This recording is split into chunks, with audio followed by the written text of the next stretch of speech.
And now, strategies for real estate. Well, hello, Sami. How you doing? It's nice to have you on our program today. Thanks for having me. Yeah, I really appreciate you being on our real estate climate segment. This segment is one that's very popular with our viewers because it cuts to the core of what we see.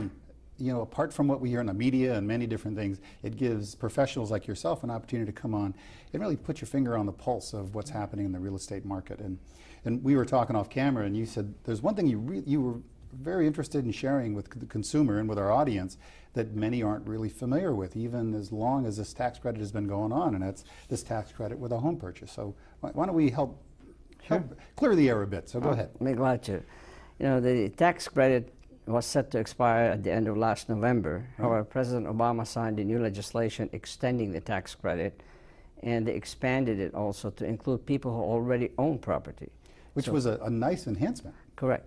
So the first part is for those first-time home buyers, and a first-time home buyer is a person who has not had property in his or her name for the last 3 years. Correct. And the tax credit is up to $8,000 based on the purchase price of the property, and they go 10% of the purchase price. But the maximum property that they can buy is $800,000. If you buy a property over $800,000, the program goes away. It's intended for people in the lower segment of the market. Low to medium acquisitions. Correct. And the tax, there are some limitations to it. One limitation is your income, which was increased over what the bill used to be last year. Now it's $125,000 per person, and if you're married, it's $225,000.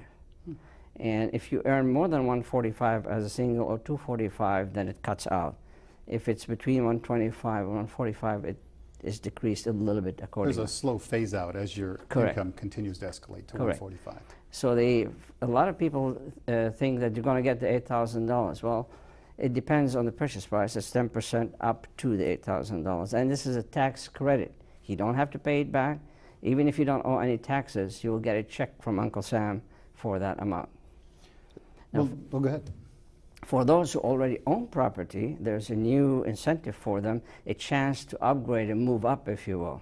For those, the maximum tax credit is $6,500, not $8,000, but there's a catch. It has to be the primary residence, and they have to have lived in the previous house. It could not be an investment property. So there is an advantage. That's an important distinction. Correct. It has to be your primary residence, not an investment property. Investment properties don't get into this program at all. Well, you mentioned that it was extended from November to a later date. So correct. What is that cutoff point now? The cutoff date is April 30th. However, if you are in a binding contract by April 30th and you close escrow before June 30th, you can still qualify. But the key there is you have to be in a binding contract by April 30th and then close by June 30th. Very good. Has there been any conversation or talk that you've heard that they might again extend it, or that might come later as we get a little closer to April? Well, there's always rumblings it could be extended, but I personally think this is the end of the line. But I may be wrong, because eventually what we're doing is we're robbing Peter to pay Paul. We're getting sales from the future to now. And the economy has turned around a little bit, and especially in the housing industry, we see that happening. So my gut feeling says it's not going to be extended, but I could be wrong. I mean, the money's coming from somewhere, and it's coming from Uncle Sam, and where do they get it? Well, from their deficit and all the extensions and all those things that they've done. That's correct. Exactly. So, but this, what you closed with, was a nice segue into what's happening in today's market, and I'd like to have you give people a reference of how much better is it and how different is it from even a year ago. So maybe you can talk about sales and inventories and just the overall condition of the market. Well, the last completed month, of course, is December. And December was one of the best months we've had since 2006. Sales were up about 40% over the same period last year. The inventory in December was about half what it used to be December 2008. And we didn't see too many properties coming on the market. But now, in January, we're beginning to see the inventory still is starting to inch up a little bit. There are many factors behind that. Some of it is some of the banks are beginning to release some of the properties that they have acquired through foreclosure, and they don't want to dump them all on the market, obviously, otherwise the market will collapse again. So it's being measured out. Yeah, they're being more intelligent about it this time. Yes. Last time they pushed too much out, and too much supply impacts demand and impacts price. That's right. Well, the last thing a bank wants to do is foreclose on a property, but sometimes they have no choice. Right. because it becomes a liability for them.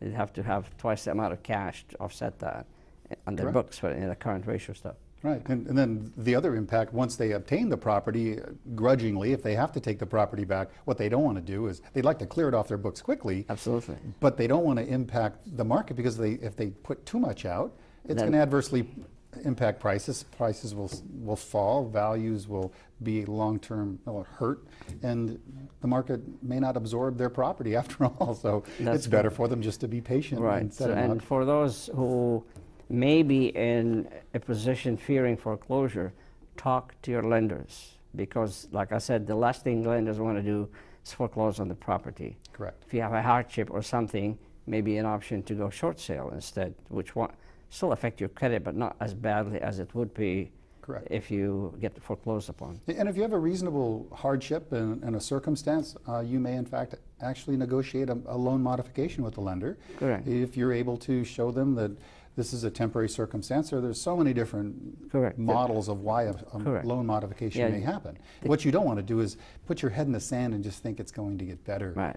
It's not going to go away. You have to deal with it, and the sooner you deal with it, the better. But you have to be persistent, because Correct. some of the banks would not really want to deal with you unless you're behind. But if you're persistent, they will be willing to work with you. Yes, and there's no hardcore hard stop. You know, there's not just, well, you have to let your payments go late, or you have to do this, you have to do that.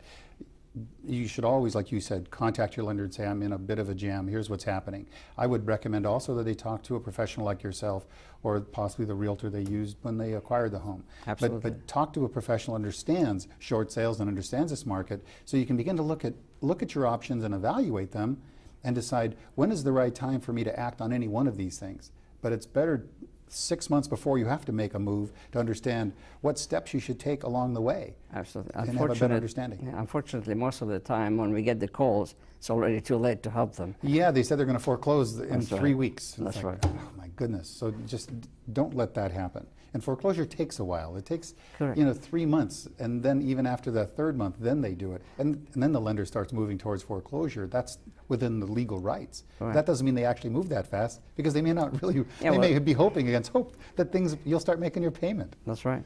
and it is expensive. So, what are some questions that come to you that your clients ask you that you might want to just have another moment? We just have another moment. Well, a lot of clients are sitting on the fence, waiting for the market to go down still further. Well, I might tell my clients, if you find the right house that you want, buy it, because it's not going to be any better in the future. You can't bet on the future, because the interest rates are the lowest we've seen in a long time, and they're not going to stay that low. Obviously, you're in the mortgage business, and you don't understand that. But a lot of people think that. And then they start looking at the median prices, which is a very confusing factor for them. And the median price, a lot of people don't quite understand that. It is a point whereby the same number of homes sold below it as the same number of homes sold above it. And the median price went down because the market that got hit hardest, like East San Jose, Modesto, and those things. It's like a weighing average, and Correct. it's pulling everything down. But that Correct. doesn't And- actually mean the area you want to buy is a depressed value. It may Correct. be having multiple offers. There may be a number of factors that are driving the market. And I will, Sammy, we're going to have to end this here, but I will My share with pleasure. you. I am not in sales. I will share with you. If you were thinking about buying a house, do not wait. This is an opportunity for you to find the right home at an incredible price and a wonderful affordability point, blended with low values and low interest rates. I've never seen these two things converge at the same right. time like this in my 25 years. There is no better time than now to act. Yeah, I'll say. Well, Sammy, thanks so much for being My with pleasure. us. Appreciate it. Look forward to having you on the show again soon.